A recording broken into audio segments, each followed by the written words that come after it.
अब वो सोच रही कि आवाज न रिकॉर्ड हो जाए, कोई बात नहीं। A plus B equals to minus C root 3।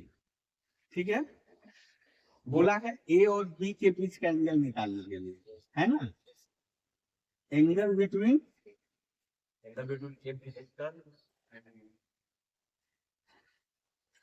ये निकालना है, angle between A and B.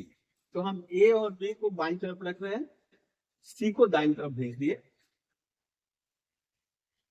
अभी देखिए तो ऐसा कर सकते हैं क्या,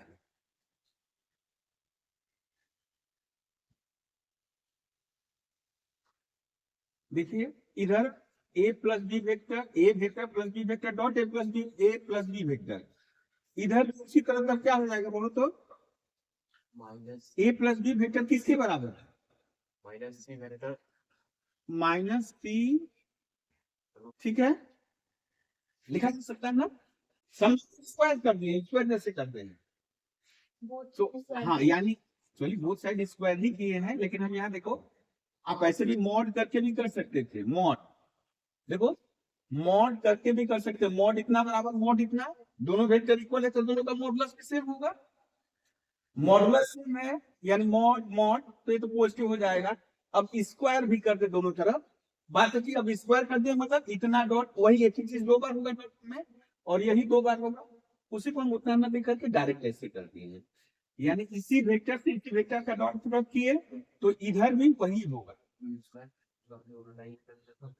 अभी देखिए वो जो डिस्ट्रीब्यूटिव लॉ है वेक्टर प्रोडक्ट का, A dot A plus A dot B, याद रखना है ए बी सी तीनों कैसा वेक्टर है, यानी इन सब का मैग्नीट्यूड क्या होगा, 1 होगा। ये माइनस माइनस प्लस हो गया, √3 हो गया, सी डॉट सी। अभी हो गया ये देखिए बेटा, मॉड ए का, ये क्या ए डॉट ए यानी मॉड ए का होल स्क्वायर। अच्छा ये मॉड ए,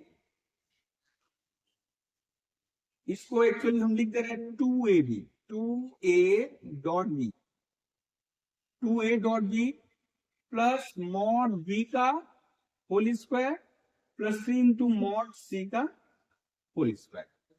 अभी देखिए आपको दिया हुआ है, कितना नंबर पे बोल रहे थे, 34। अच्छा यहाँ देखिए, क्योंकि बोला हुआ है कि तीनों यूनिट वेक्टर है, यानी mod A v one, mod B v one, mod C v one.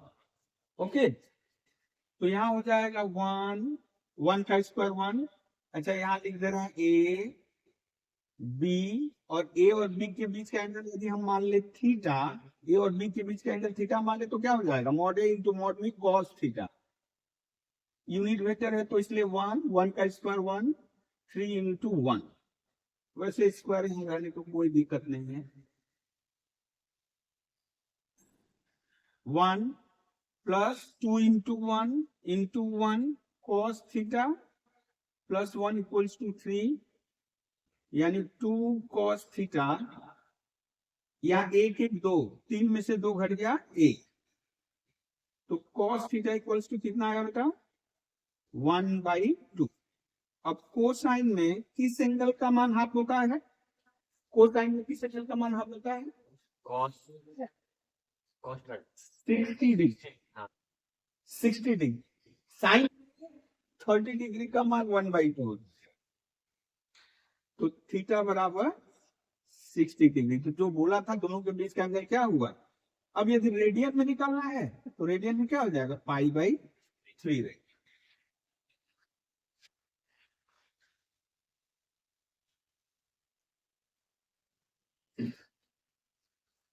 मान लीजिए ए वेक्टर बी वेक्टर दिया है, इनके बीच का जो एंगल यदि ऑब्ट्यूज दिया है तो सबसे पहले हम लोग जानेंगे कॉस थीटा। कॉस थीटा क्या होगा, A dot B by modulus A into modulus B.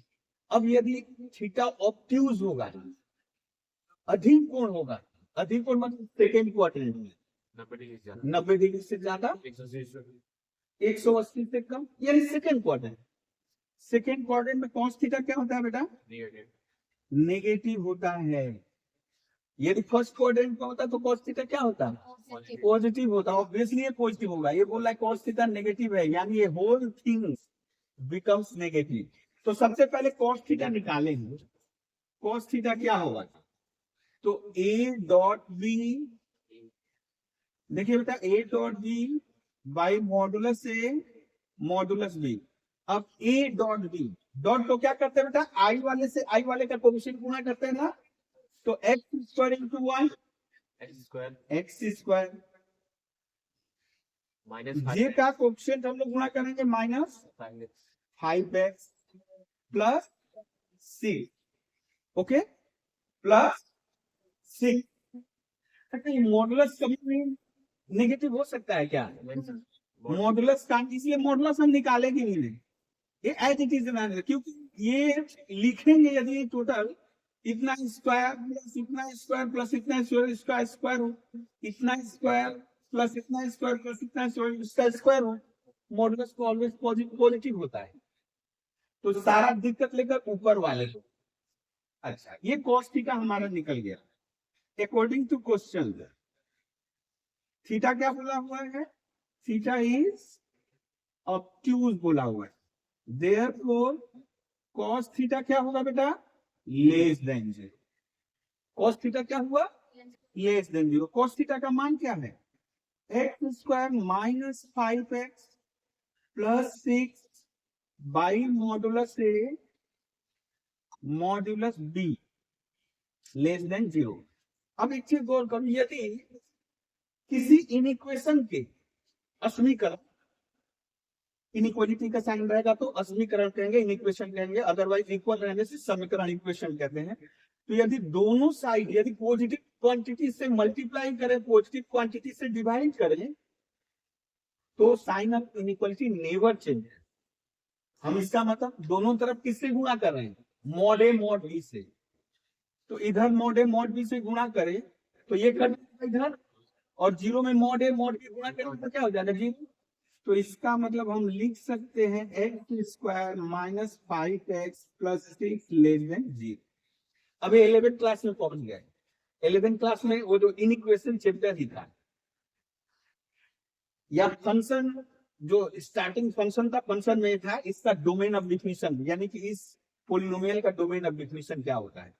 तो वहां हम लोग क्या करते थे कि ये किसके किसके लिए अनडिफाइंड है। तो खैर पोलिनोमियल पर से अनडिफाइंड नहीं होता था, यदि इस पे रूट रहता तब अनडिफाइंड हो जाता, क्योंकि नेगेटिव भी हो सकता है, रूट के अंदर नेगेटिव नहीं हो सकता। तो खैर अभी यहाँ हम लोग बोले नेगेटिव है, तो नेगेटिव है, इसको फैक्टराइज करोगे तो क्या होगा बेटा? 3 प्लस 2 तो यहाँ क्या हो जाएगा? X square minus 3x minus 2x plus 6 less than 0। x minus 3 x plus 2। हाँ, माइनस 2 कॉमन ले लिए, प्लस 2 नहीं होगा सर, डायरेक्ट ये कर लेंगे।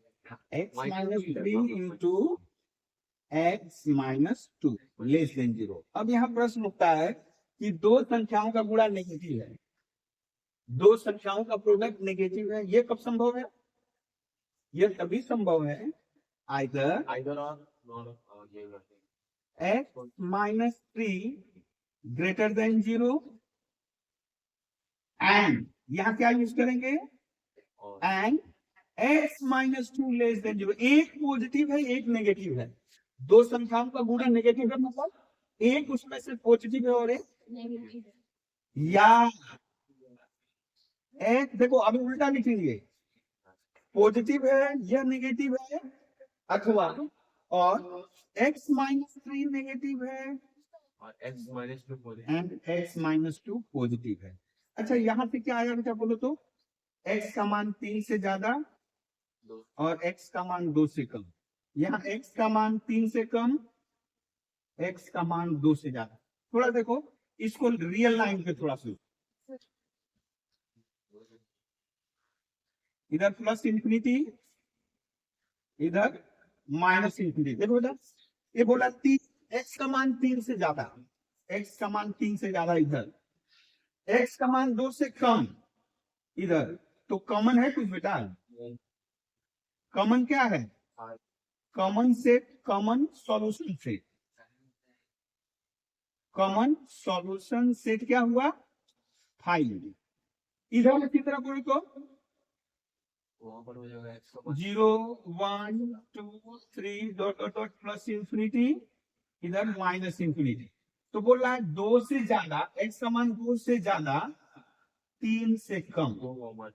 ये 2 से ज्यादा और ये 3 से कम, तो कॉमन क्या हुआ बेटा यहाँ? 2 कॉमन सॉल्यूशन से x का मान किसे देखो तो यही पोर्शन क्या है? कॉमन है ना? ये वाला जो पोर्शन है कॉमन है। क्या? x का मान 3 से छोटा होगा लेकिन 2 से बड़ा। x का मान 3 से छोटा होगा, 2 से बड़ा होगा। बराबर नहीं होगा, छोटा होगा और 2 से बड़ा होगा। तो दोनों का सॉल्यूशन सेट क्या हुआ? सॉल्यूशन सेट क्या हुआ बेटा? Phi union. ये और किस में बदल जाएगा? और यूनियन में। नहीं समझ में आ रहा ये वाला नहीं समझ में आ रहा है, वहां पर साइड तो यहाँ हम कर दे रहे हैं। यहाँ पर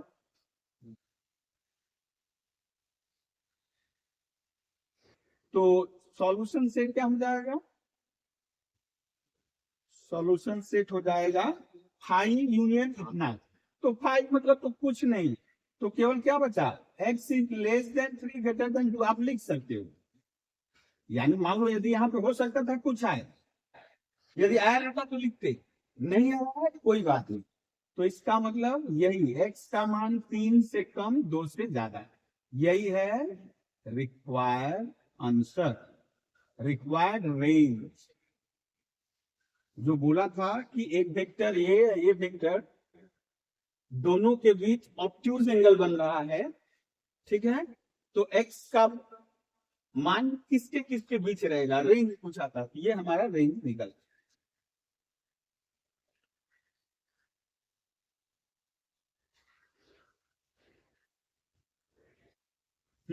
तो यदि पैरेलल दिखाना है बेटा, so that this is parallel, तो हम लोग क्या करेंगे? इसका डॉट प्रोडक्ट करेंगे ना cross product.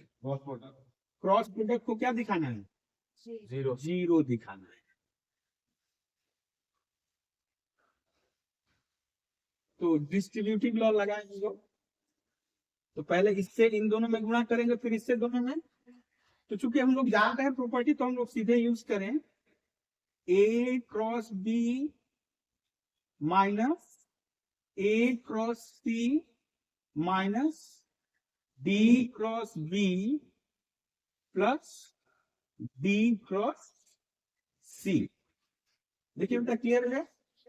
a cross b minus a cross c minus d cross b minus minus plus d cross c। अभी यहाँ थोड़ा ध्यान देना है, देखो a क्रॉस b किसके बराबर? a क्रॉस b किसके बराबर है बेटा? a cross c cross d के हम लिख दिए। a क्रॉस c किसके बराबर है?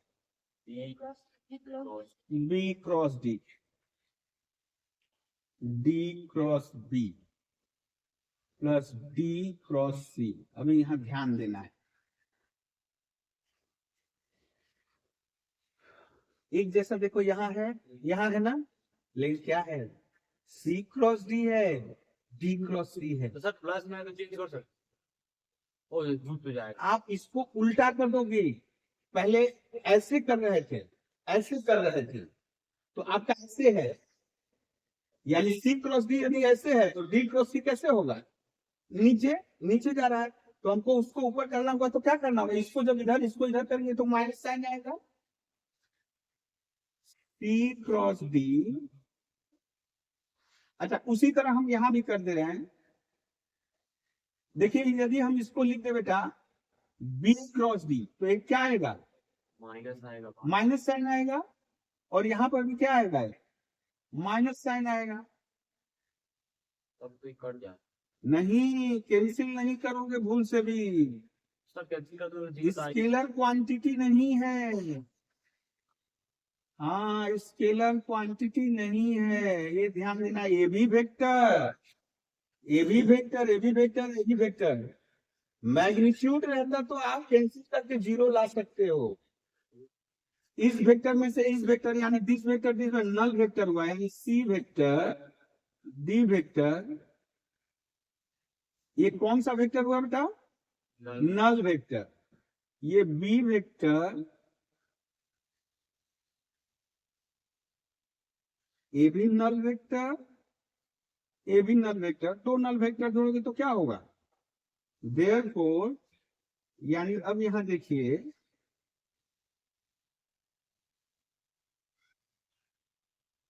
नल वेक्टर हो गया। तो यदि मैग्नीट्यूड हम निकाल, सॉरी ऐसे,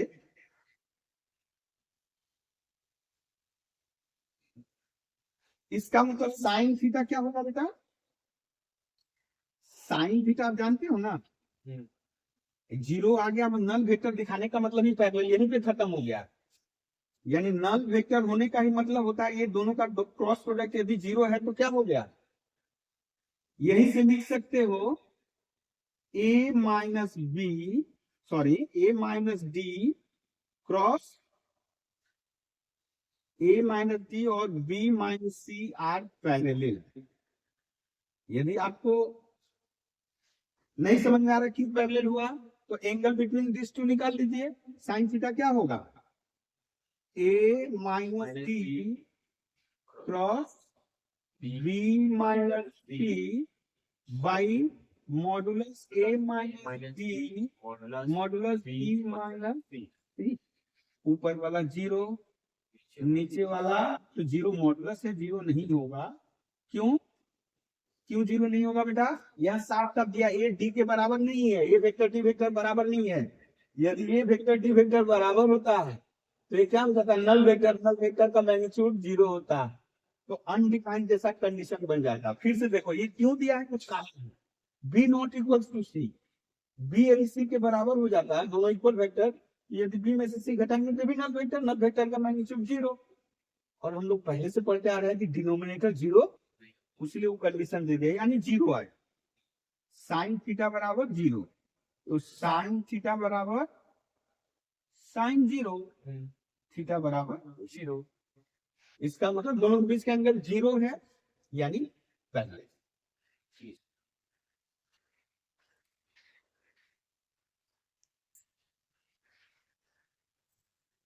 एक सरलेखा दिया हुआ है, एक बिंदु दिया हुआ है। इस बिंदु का इमेज इस सरलेखा के सापेक्ष में क्या होगा? इस पॉइंट का इस स्ट्रेट लाइन के सापेक्ष में इमेज निकाल। इमेज मतलब आप लोग जानते हो, इमेज जान रहे हो कि इमेज मिरर से इमेज का ऑब्जेक्ट का डिस्टेंस जितना होता है, मिरर से इमेज का भी डिस्टेंस उतना ही होता है। आप लोग को जो लॉ ऑफ रिफ्लेक्शन में बड़े होते हैं, तो वही प्रॉपर्टी यहाँ ये स्ट्रेट लाइन किसका काम करेगा? मिरर का काम कर। यदि मिरर है तो हम लोग इन जनरल ऐसे बना, ये है हमारा स्ट्रेट लाइन। हाँ पिक्चर ड्रॉ कर लो बेटा, ये है हमारा स्ट्रेट लाइन। कौन सा स्ट्रेट लाइन बेटा? इक्वेशन 1, यही स्ट्रेट लाइन है। ओके, अब मिरर दिखाने के लिए आप यदि समझोगे तो यहाँ ऐसे ऐसे कर लोगे, जरूरत नहीं है। मान लो नीचे ही है, हमारा पॉइंट यहाँ ऊपर है, ए पॉइंट हम धर लिए क्या है? ए पॉइंट 1 6 3। तो इसका इमेज कहां बनेगा बेटा? वहां क्या करते हैं, नॉर्मल ड्रॉ करते हैं ना, तो जितना दूर यहाँ होगा उतना दूर इधर उसका इमेज बनेगा। मान लीजिए ए का इमेज कौन है? बी है। तो ये जो लाइन हुआ इस स्ट्रेट लाइन के क्या हुआ? परपेंडिकुलर हुआ। अच्छा, इस लाइन का ये क्या है? बेस है ना, बेस है, यानी इस सरलरेखा के ऊपर इसका बेस है। अभी ठीक है, हम लोग बाद में जाएंगे, पहले तो इसकी बात करें। ये सरलरेखा दिया हुआ है, यहाँ इक्वेशन 1 नहीं तो हम लोग को परेशान करेगा। यहाँ पे कर दे, ये है कौन सा बेटा? इक्वेशन 1, ये गिवन स्टेट लाइन ये है। तो हमको अच्छा, इसके ऊपर बहुत सारे बिंदु है, बहुत सारे बिंदु कैसे निकालते हैं? हम इसकी यहाँ मान लेंगे x by 1 equals to y minus 1 by 2 equals to z minus 2 by 3 equals to t। ये किसके बराबर नहीं होगा बेटा? 0 से। मान लिए कितना बराबर t नॉन जीरो होगा, ठीक है। तो बोलो तो x का मान कितना आया? t। y का मान कितना आया? 2t plus 1। और z का मान कितना आया? 3t plus 2। 3t plus 2। तो any point of this straight line, any point on the straight line xyz, any point xyz on the straight line, one can be taken as, कैसे लिख सकते हैं बेटा? xyz equals to t 2t plus 1 3t plus 2 लिख सकते हैं ना।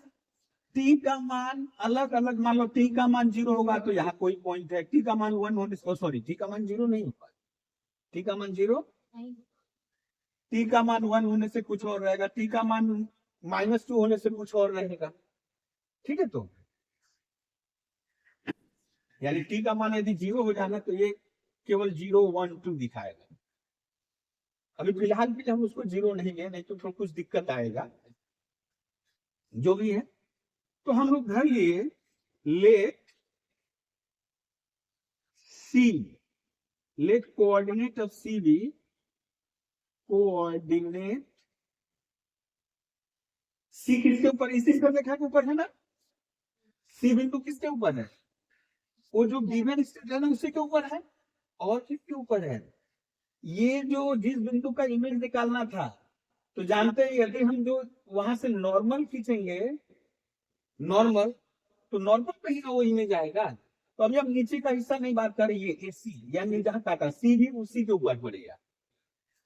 तो कोऑर्डिनेट ऑफ सी हम लोग लिख सकते हैं, let the coordinate of C be T 2t plus 1 3t plus 2, या let the coordinate of C ऐसे लिख। तो बोलोगे बेटा AC का therefore direction ratio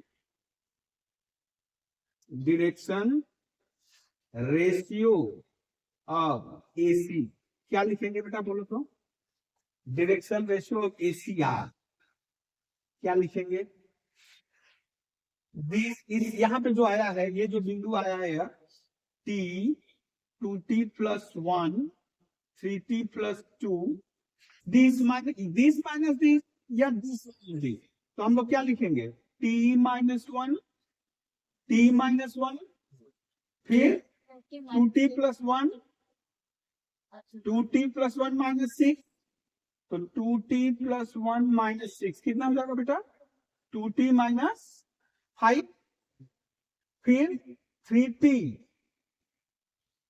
plus 2 3t plus 2 minus 3 कितना हो जाएगा? 3t minus 1। देखो तो क्लियर है। तो 3t plus 2 minus 3, ये डायरेक्शन रेशियो आया किसका? AC का। और इस लाइन का डायरेक्शन रेशियो क्या है?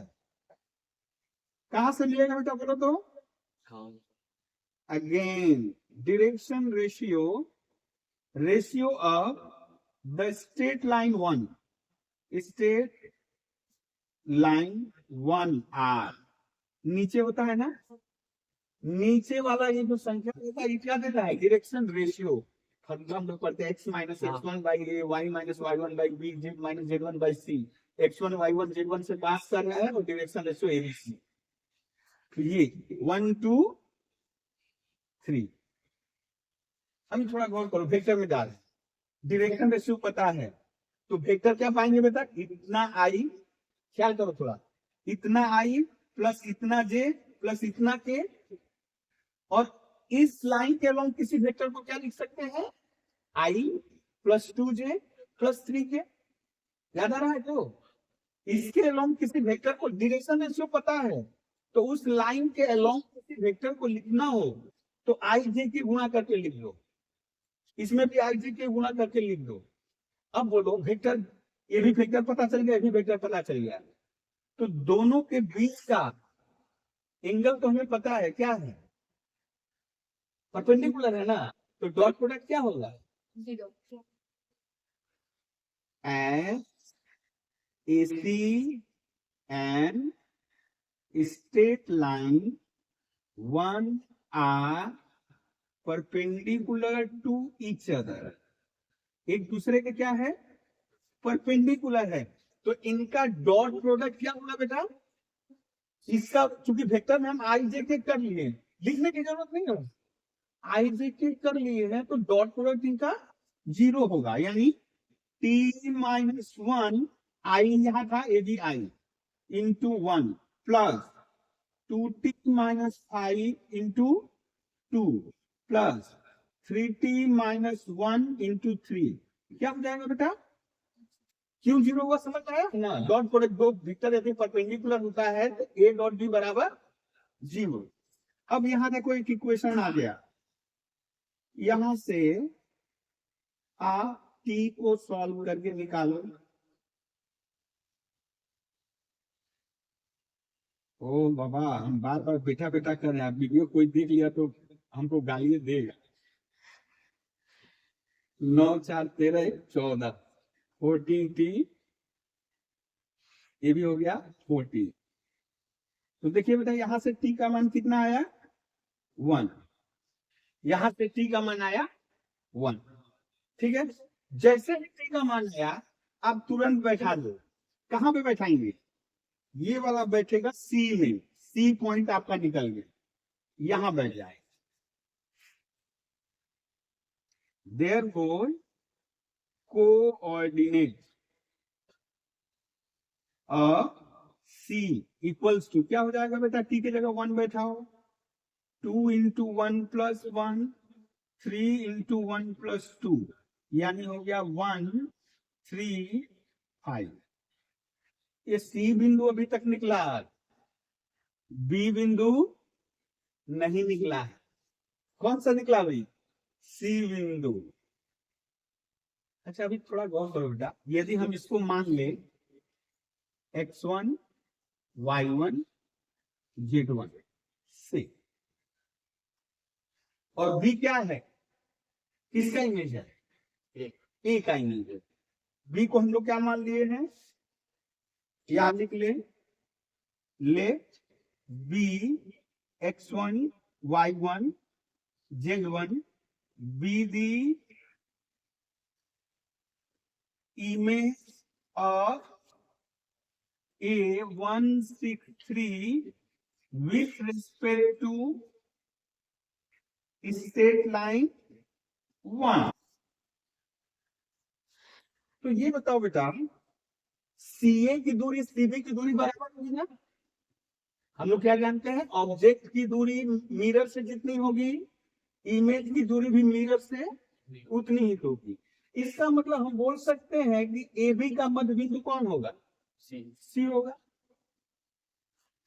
तो this implies C be the, हाँ बेटा, मिड 5 नंबर का है, C be the mid point of AB, C be the mid point of AB। ऊपर वाला नोट किए हो? अच्छा जल्दी से नोट करो।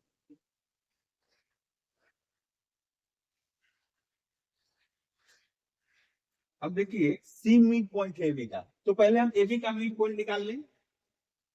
मिड पॉइंट ऑफ AB क्या फॉर्मूला होता है बेटा? इसको जोड़कर 2 से भाग, 1 plus x1 by 2, 6 plus y1 by 2, 3 plus z1 by 2, यही होगा ना? लेकिन मिड पॉइंट क्या है? C है ना? तो अकॉर्डिंग टू क्वेश्चन नहीं लिखेंगे, हम लोग सीधे लिख लेंगे देयरफॉर ये बिंदु किसके बराबर होगा 135 के।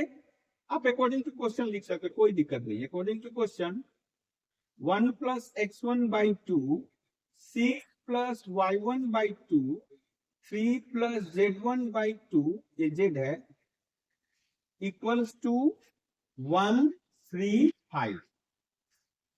इधर नीचे बिठाते हैं।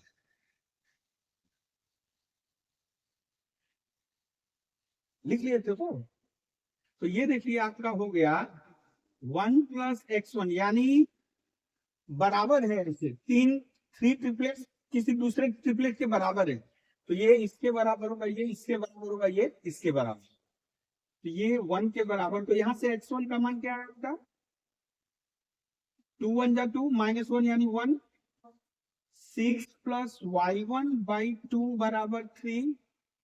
तो y1 का मान कितना है बेटा 3 6 6 घट गया 0 और 3 plus z1 by 2 equals to 5। तो z1 इक्वल्स टू 5 जा 10 में से 3 माइनस कर दिए तो 7। देयरफॉर कोऑर्डिनेट ऑफ बी क्या हो जाएगा 1 0 7 and hence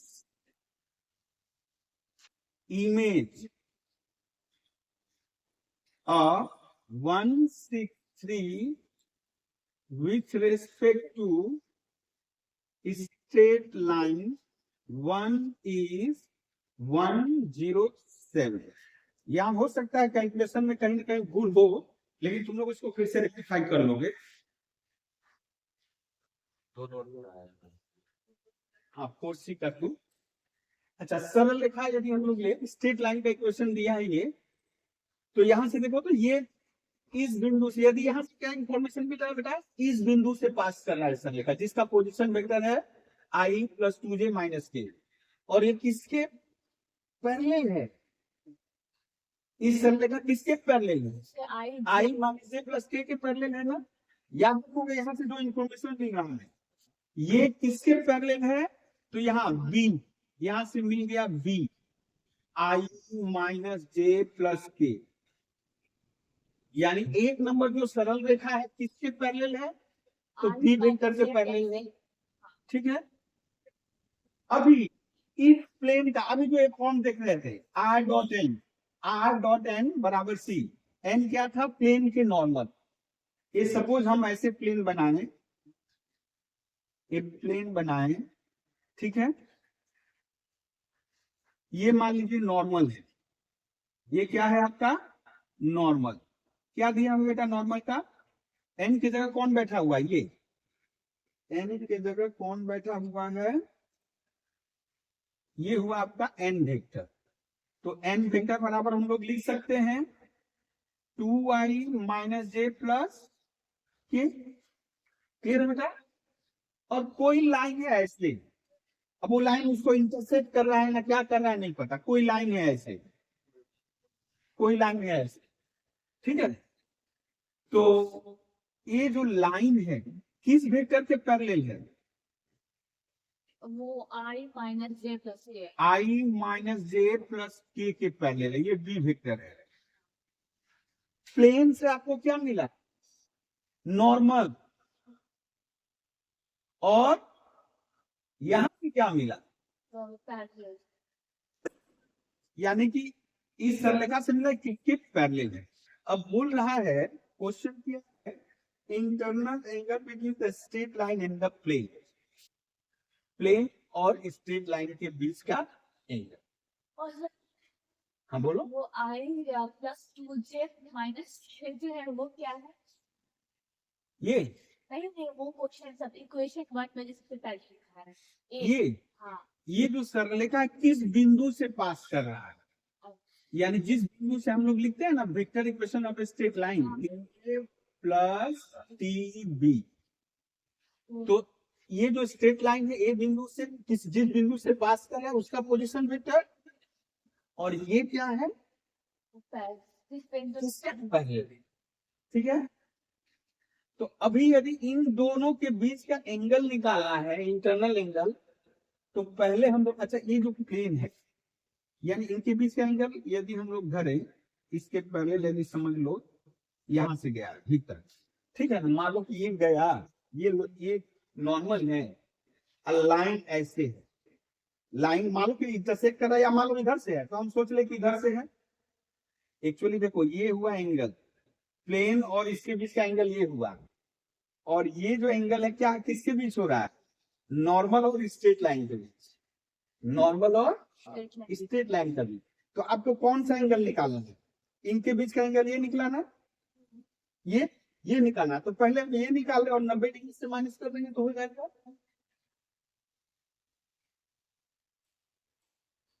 तो सबसे पहले निकालेंगे क्या, एंगल बिटवीन किसके किसके बीच बेटा,